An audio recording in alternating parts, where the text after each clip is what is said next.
With the first rays of dawn, a loud scream echoed in Graham Hess's ears. He immediately took his brother Merrill and ran toward the fields. When he stopped, he saw his son Morgan and daughter Bo, with innocent and curious eyes, staring at a strange yet frightening sight. Overnight, a strange, gigantic sign had appeared in the middle of their cornfields. The crops lay twisted on the ground, as if something enormous had fallen from the sky and landed on them. Standing in the middle of this sign, Graham's two dogs were barking frantically. There was fear in their eyes, as if some unseen danger loomed around them. This single incident shook Graham and his entire family to the core. This quiet place in Bucks County, Pennsylvania, where Graham had previously lived a simple life with his family, was a pastor in a church throughout his life. He had walked only righteous paths, but after the tragic death of his wife in an accident 6 months earlier, he had lost his faith in God. He never recovered from his grief. Turning away from the world of religion, he moved to these fields with his family to live a quiet life. But even here, life was tearing him apart. His son Morgan had asthma, which Graham, as a father, couldn't accept. His younger daughter Bo had a strange habit. She would leave glasses of water everywhere after drinking. Even these small things troubled him deeply, as if mocking his fragmented life. His younger brother, Merrill, also lived with him. Merrill had once been a brilliant baseball player, but he never achieved great success, because baseball requires waiting for the right ball to swing the bat. But Merrill lacked discipline. He swung the bat with full force at every ball. In this process, he broke many records, but never became a major athlete. Graham felt incomplete, just like his own fragmented life. And today, this mysterious figure in the fields worried him once again. He was convinced it was the work of a lunatic who had destroyed their crops to scare them. He brought the children home and immediately called the police. Meanwhile, the children told him that one of their dogs had fallen ill and was behaving strangely, urinating frequently. However, Graham, thinking it was a common illness, paid no attention. Shortly after, police officer Paskey arrived at their house. Graham took her to see the condition of their fields. Meanwhile, Morgan and Bo were caring for their sick dog, but something happened to the dog, and it suddenly started barking at Bo. On the other hand, police officer Paskey was also stunned by the condition of the fields. She said to Graham, "Have you noticed the way the plants are bent and not broken? No human or machine could bend so many plants so neatly and without breaking them."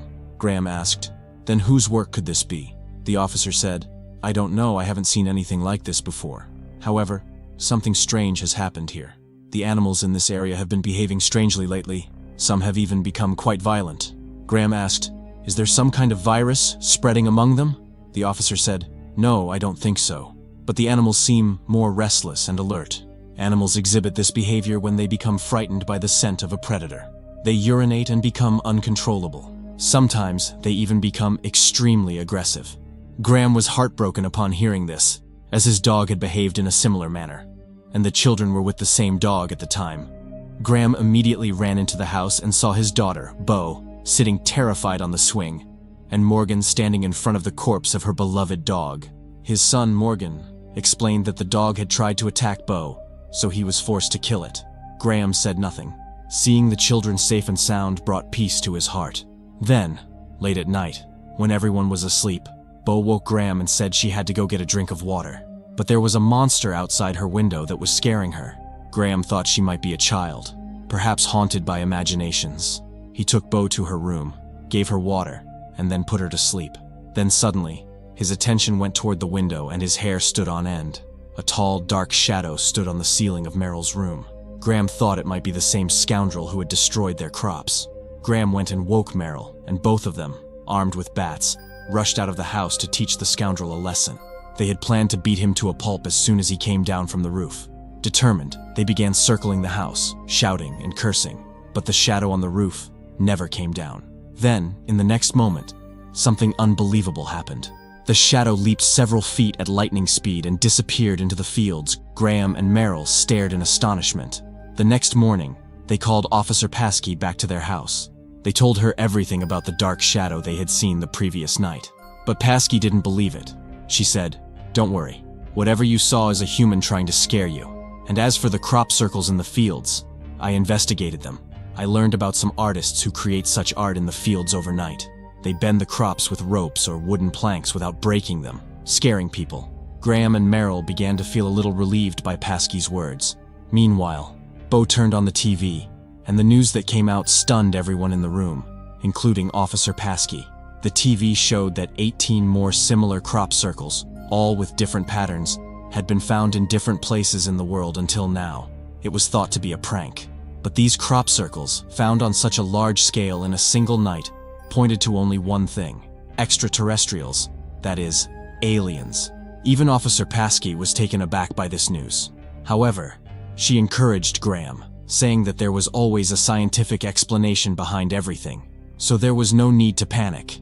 Graham, in this lonely, desolate place, would keep the children's minds filled with delusions by listening to the news. If you take my advice, keep them away from the TV and take your family out for a trip to the city. They would love it. Graham found Paskey's advice correct. He strictly instructed the children to stay away from TV and radio, and that day, he went to the city with his family. He found the atmosphere in the city tense too. Everyone was talking about crop circles. Some were even saying that aliens had arrived and the world was about to end. Meanwhile, the children also bought a book on aliens from a bookstore. Sometime later, while Graham, Merrill, and the children were having lunch at a restaurant, they spotted a man. All four of them stared at him angrily. His name was Ray Reddy. Graham's wife, Colleen, had been involved in an accident in his car. Ray avoided Graham and his family. Everyone then returned home. Just then, Graham noticed Morgan holding Bo's old baby monitor, and a strange sound was emanating from it. Morgan explained that he wanted to know the secret of the fields, so he had left the baby monitor's transmitter outside. The sound was coming from there, a strange clicking sound, but it sounded like two people were speaking in an unknown language. For a while, the entire family listened, terrified. But then, Graham explained to Morgan that it was just signal interference and took everyone inside. Later that night, when Graham came to feed his dog, he saw it barking incessantly, staring madly at the fields. Graham also noticed a strange movement among the crops. He took a flashlight and went inside the field. As he looked around, he heard the same clicking sound again. Graham looked back in alarm, but there was no one there. However, there was constant movement in the bushes. He continued walking toward the crop circle, but it was silent there too. Graham still felt like someone was trying to scare him. In anger and frustration, he shouted, "Whoever you are, you're wasting your time. I know you just want to be famous, but I'm not going to tell any newspaper, TV, or anyone else about what you've done to my crops, and I won't report you to the police. I won't let you become famous under any circumstances." As Graham turned back, the same clicking sound suddenly resonated right behind him, as if someone was standing right next to his neck. Graham turned with a start. The flashlight slipped from his hand, fell to the ground, and went off. In a panic, he picked up the flashlight with trembling hands. As soon as he turned it on, its light fell directly on the bushes. What he saw there left him breathless for a moment. He saw footsteps entering the fields. Frightened, Graham ran home at full speed, his feet clumsy and numb. Now he was convinced that whatever was in his fields was definitely not human. He turned on the TV himself, and suddenly, a news report blew his mind. The news showed a video clip from Mexico, showing numerous lights appearing in the sky. It was being reported that the identity of these flying objects had not yet been established. However, it was confirmed that these objects were not government or Air Force aircraft. These objects traveled from Mexico to New York, evading radar. Clearly, these aircraft came from another planet. Their frightened faces shone in the blue light of the TV. The children were asleep, but the fear was still alive. Merrill asked Graham in a trembling voice, "People are saying the world is coming to an end. Is that true?" Graham replied in a flat, emotionless voice, "Yes, it's true." Merrill's heart sank. He said, "How can you say that? Can't you be a pastor like you used to be for a while? At least give me some comfort." Graham smiled and said in his deep, lost voice, "You know, Merrill, it's all a matter of perspective. Many people will consider the lights in the sky over Mexico a miracle. They'll think it's a sign of God's existence. They'll be afraid, but they'll also have a hope that if aliens attack, the God who rules this universe will save them. This belief will give them courage. It will free them from fear. But then there are others who see these lights as just a threat. For them, there's no such thing as a miracle. They believe that everything that happens in this world is just luck or coincidence. They believe that we're alone in this world and there's no one to help. If we're attacked, everything will be over. This loneliness creates fear in them. Now you have to decide, Merrill. What do you believe in? Luck or miracles? Meryl laughed lightly and began to tell a story. I was at a party once. I was sitting on the couch with a beautiful girl, her intoxicating eyes staring right at me. As I leaned in to kiss her, I realized I had chewing gum in my mouth. I paused for a moment, took it out, threw it into a cup beside me, and when I looked back at her, she had already vomited all over herself. As soon as it happened, I thought it was a miracle, because if I had been kissing her, that horrible memory would have stayed with me for the rest of my life. I might never recover from it. So, yes, I believe in miracles, and those lights in the sky are a miracle too. Now, Meryl asked, and what do you believe? Graham's eyes flashed for a moment with his wife's face. He took a deep breath and said, I never told you Colleen's last words, the ones she said just before she died. She said, see? Then her eyes blurred a little, and she said, swing away. Those who believe in miracles consider a dying person's last words a sign from God. But I know that when a person dies, the nerves in their brain activate rapidly for the last time. During that time, many old memories suddenly come to mind, completely randomly, for no apparent reason. Perhaps, as she was dying, Colleen recalled a memory of one of our old baseball games, and reflecting on that, she said that. There was no deeper meaning to those words. So, I can tell you, there's a scientific aspect to everything. There's no miracle here. There's no God above us. We're all on our own. Graham's words shattered Meryl's faith. The two brothers sat quietly on the couch the entire night, watching TV near their sleeping children. When Graham woke up the next morning, he saw Meryl hidden in the storage room, watching TV so the children wouldn't notice him. He beckoned to Graham and said softly, look what the news is saying. The alien UFOs that had been visible in the sky the previous night have disappeared. Until now, it seemed the aliens had gone. But early this morning, a bird flying in the same sky collided with an invisible shield and fell straight down, dying. Its head was crushed. Graham asked, does that mean aliens are still hovering in the sky? Meryl replied, scientists believe aliens have an invisible shield that conceals them. Some even say their numbers have increased. They're everywhere, even right above us. There's a theory that the crop circles aliens have created in fields around the world serve as a kind of marker or map, helping them identify their path and determine their direction. Meryl's words had left Graham speechless. Fear rendered him incapable of hearing or understanding anything further. After a while, he returned to the children. He saw that both children were completely engrossed in a book on aliens and were wearing aluminum foil caps. According to the book, these caps prevented aliens from entering human minds. Graham took the book in his hand, hoping that he might find some answers, some way to escape. While flipping through the pages of the book, Graham and the children suddenly stumbled upon a photograph. It showed a farmhouse exactly like theirs, set ablaze by an alien UFO, and the bodies of a man and two children lying in front of the house. Graham and the children stared at the photograph in awe. Suddenly, the telephone rang, shocking all three of them. Graham put the book down and picked up the phone. A trembling, familiar voice came from the other end, simply saying, "Father," and the phone hung up. Graham recognized the voice. It was Ray Reddy, the man whose car had caused the accident that killed Graham's wife. Graham arrived at Ray's house just then. He peeked in through the window and saw the entire house in ruins, as if someone had hurriedly packed everything away. Ray was nowhere to be seen. He went behind the house and saw Ray sitting in his car. He had all his belongings packed, his shirt stained with blood, and he was waiting for Graham. Graham asked him, "What's wrong, Ray? Are you going somewhere?" Ray's eyes were filled with tears, and his voice clearly reflected the burden of 6 months of pent-up grief. He began in a trembling voice, "I worked very late that night. I was returning home exhausted. I never fall asleep while driving, Father, never. But that day the road was completely empty. There was no car in front or behind. Even if I had fallen asleep, the car would have gone off the road, it would have hurt a little. But I fell asleep just as your wife was walking down the street and I passed her. It was just a moment of 10 to 15 seconds, but everything changed in that moment. It felt as if it had all been predetermined." Ray was now sobbing. He continued, "Sometimes I wonder if when the end of the world comes, I'll be destined for hell. Because how can a man who kills a pastor's wife find a place in heaven? I know what I've done. I broke your faith. I made you doubt God. I truly apologize to you and your family." Hearing Ray's words, all the anger within Graham melted away. He, too, broke down in tears and said, "I've already forgiven you, Ray. But where are you going?" Ray said, "The alien crop circles in the fields haven't been seen near any body of water. I think the aliens don't like water. maybe it's better to stay near a lake. And, Father, don't open my pantry room. One of them is trapped there. With that, Ray left. Meanwhile, at home, Merrill was still sitting in front of the TV, his eyes fixed on the screen. The TV was playing a horrific video footage that would make anyone's soul tremble. This footage was taken at a child's birthday party in Brazil. Amidst the children's songs and noise, an alien suddenly appeared in the hallway.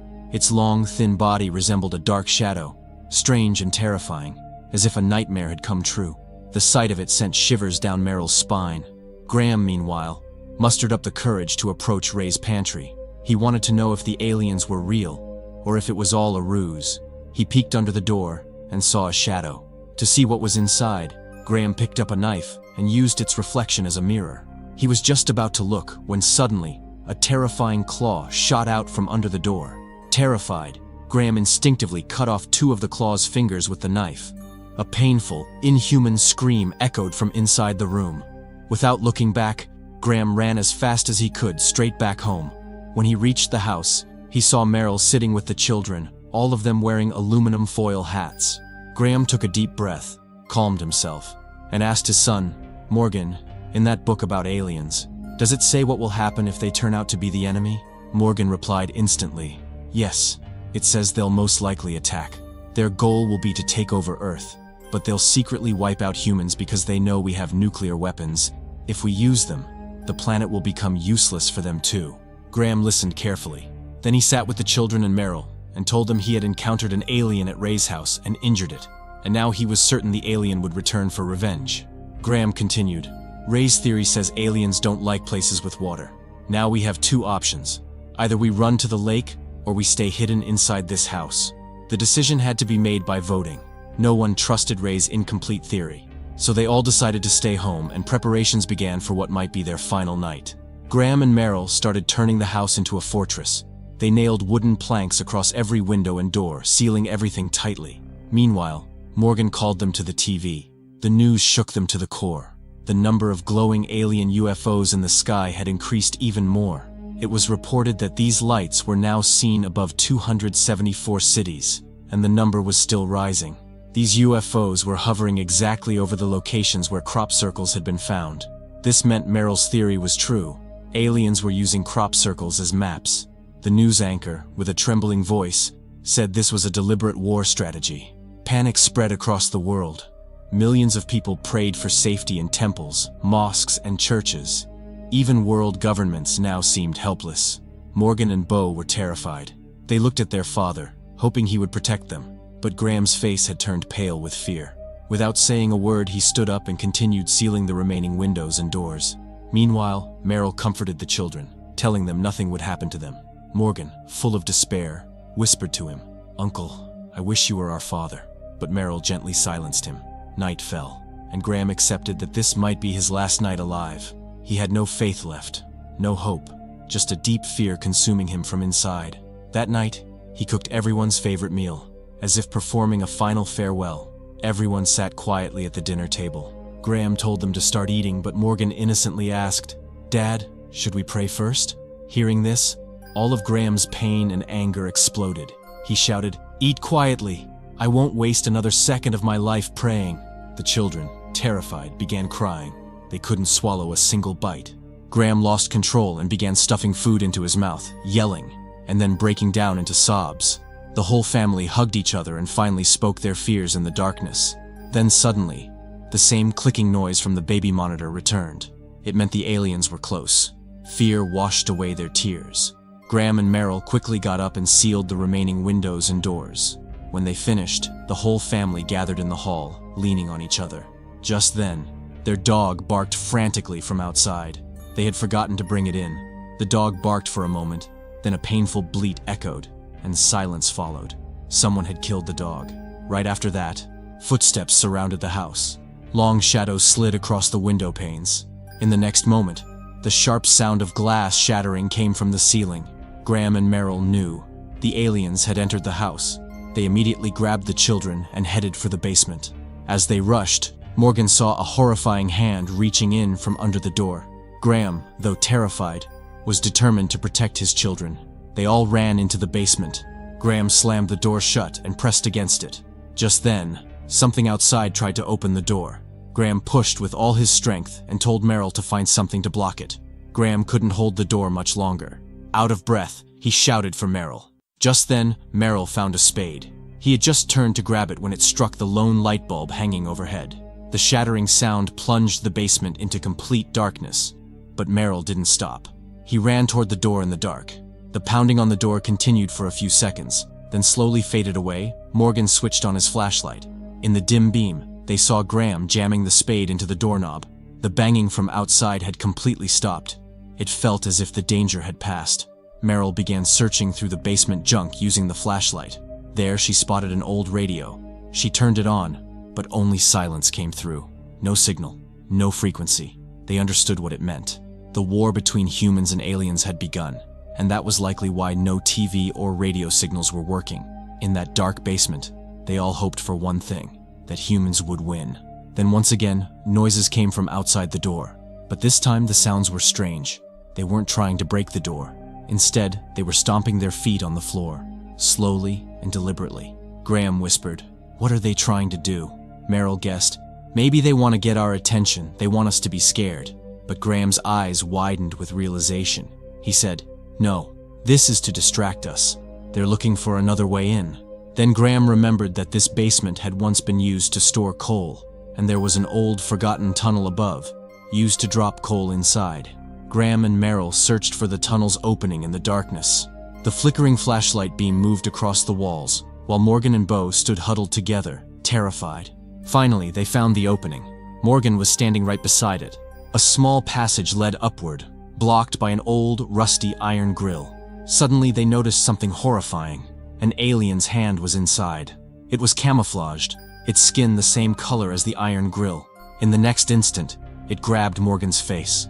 Graham and Meryl rushed forward and somehow freed Morgan from the alien's terrifying claws. Meryl quickly covered the opening with sacks and metal objects lying nearby. They barely escaped, but the horrifying moment frightened Morgan so much that he suffered an asthma attack. He gasped for air and struggled to breathe. Unfortunately, his medicine was still upstairs. Graham held him in his lap, comforting him, while in his heart he cursed God. God who had taken his wife and now seemed determined to take his son. Watching his child suffer, Graham kept whispering words of encouragement until he eventually fell asleep from exhaustion. When he woke the next morning, the radio was crackling in the basement. The signal had returned. People were now recounting their experiences. One man, in a shaky voice, said, "Everyone thinks the aliens came to take over Earth. But that's not true. I saw it myself. They made my friend's family inhale some kind of poisonous gas and dragged them away. No one believed me, but it was a raid. They didn't come for Earth. They came for us, humans, to capture us, to use us. Just like a farmer grows crops and then harvests them, these aliens came here for harvesting, and they took many people with them." Hearing this, Graham asked Meryl if this meant the aliens had left. Meryl replied, "That's what the news is saying. They're reporting that the aliens had poisonous gas that killed many people. But fortunately, they're leaving now." Graham asked, "But why are they leaving?" Meryl answered hopefully, "Maybe the military discovered a weakness. Everyone has some weakness." Hearing this, Graham felt relieved for a moment, but then he looked at Morgan. His breathing was still bad. He desperately needed his medication. Danger might still be outside, and they were afraid to go out. Just then, Graham noticed the baby monitor in Morgan's pocket. He turned it on. There was no sound from outside. The silence gave them courage. They carried Morgan and Bo outside. The house was in ruins, but the stillness in the air signaled that the worst was over. Graham laid Morgan on the couch, and Meryl immediately began searching for his medicine. Just then, Bo innocently said, "Dad, there are people dancing on TV. The aliens are gone. Maybe Morgan will feel better." Hearing this, Graham brought the TV out from the storage room.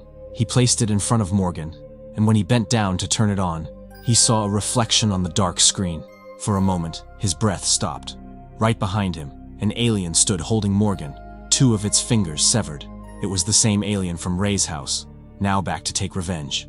Just then, Meryl arrived with the medicine. Seeing his nephew in the clutches of death, he rushed forward to save him, but Graham stopped him. The alien's sharp claws were pressed tightly against Morgan. One wrong move, and everything would have been over. At that moment, a poisonous stinger-like thorn emerged from the alien's hand. Death was now only a breath away. Graham's vision blurred. It felt as if Morgan's life was slipping through his fingers. Then his wife Colleen's last words echoed in his mind. Words that had once felt meaningless. "Graham, look, and tell Merrill to swing away with all his might." In an instant, everything made sense to Graham. His wife's last words were not random. They were a sign. His eyes moved to Merrill's old baseball bat hanging on the wall. He looked at Merrill and shouted, "Swing away, Merrill, swing away." Merrill didn't waste a second.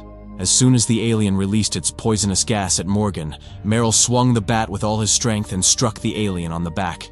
The alien dropped Morgan and turned toward Merrill in rage. Without hesitating, Merrill swung again.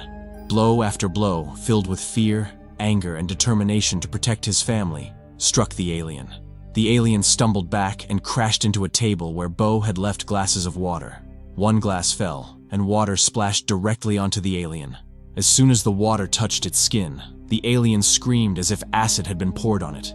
Its skin began to burn. At that moment, everything clicked in Graham's mind. Bo's strange habit, leaving glasses of water everywhere, was now the very thing saving their lives. Every glass was now a weapon. Graham came out with the children, and Merrill began attacking the alien by smashing glasses of water against it. With every splash, the alien burned, its screams echoing through the room. Finally, Merrill hit it one last time, knocking it onto another table with 3 glasses of water.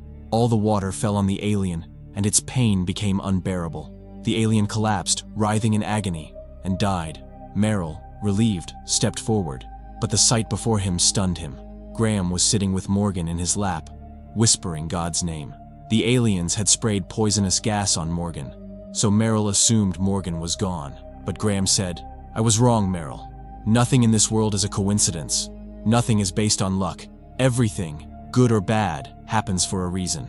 When the aliens released the poison gas, Morgan had another asthma attack. He couldn't breathe, and the gas couldn't enter his lungs. His illness had saved his life. This single moment restored Graham's broken faith. He now believed that someone is always watching over us, someone who is guiding this world. Every event in life, whether good or bad, happens for a purpose. It is a sign meant to lead us toward our destiny. So we must accept every situation, good or bad, and keep moving forward. That was the message of this film. The film ends with this. Friends, if you liked this video and got lost in the story while watching, please subscribe to support us, so we can keep bringing you more videos like this. Thanks for watching.